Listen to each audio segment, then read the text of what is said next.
Hi goodies, நம்ம இன்றைக்கி பார்க்க போகிற திருக்குறள் அதிகாரம் 2 வான் சிறப்பில் குறள் எண் 13. விண்ணின்று பொய்ப்பின் விரிநீர் வியனுலகத்து உள் நின்று உடற்று பசி. பொருள்: உரிய காலத்தே மழை பெய்யாது பொய்க்குமானால் கடல் சூழ்ந்த இப்பெரும் உலகத்தில் வாழும் உயிர்களை பசி வருத்தும். இப்போ இந்த குறளோட விளக்கத்தை நம்ம ஒரு குட்டி கதை மூலமாக பார்க்கலாம் வாங்க. மகிழ் தன்னோட கோடை விடுமுறைக்காக தன்னோட கிராமத்துக்கு பெறப்படுறான். அங்கே இருக்கிற ஊர் மக்கள்லாம் கூட்டம் கூட்டமாக நின்று பேசிக்கிட்டு இருக்காங்க. விவசாயிகள் முகம்லாம் ரொம்ப கவலையோடு இருந்தது. வயலில் இருந்த பயிர்கள் எல்லாம் ரொம்ப வாடி போய் இருந்தது. ஊர் மக்கள்லாம் அவங்களுக்குள்ளேயே பருவமழை மட்டும் கரெக்டாக பெஞ்சிருந்தது அப்படின்னா இந்த துன்பம் நமக்கு வந்திருக்காது அப்படின்னு அவங்களுக்குள்ளேயே பேசிக்கிறாங்க.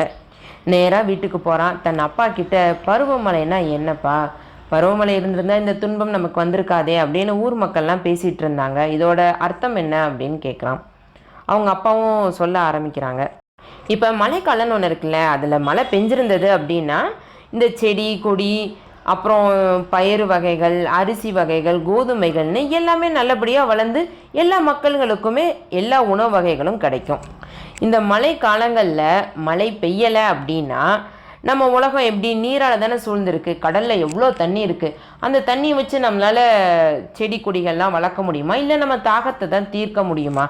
ஏன்னா தான் நம்மளை சுற்றி தண்ணி இருந்தாலுமே வானத்துலேருந்து மழை பெஞ்சால் மட்டும்தான் இந்த உலகத்தில் இருக்கிற மக்கள்கள் பசி கொடுமை இல்லாமல் சந்தோஷமாக வாழ முடியும்.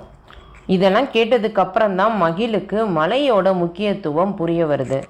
ஹாய் குடேஸ், உங்களுக்கு இந்த கதை பிடிச்சிருந்ததா?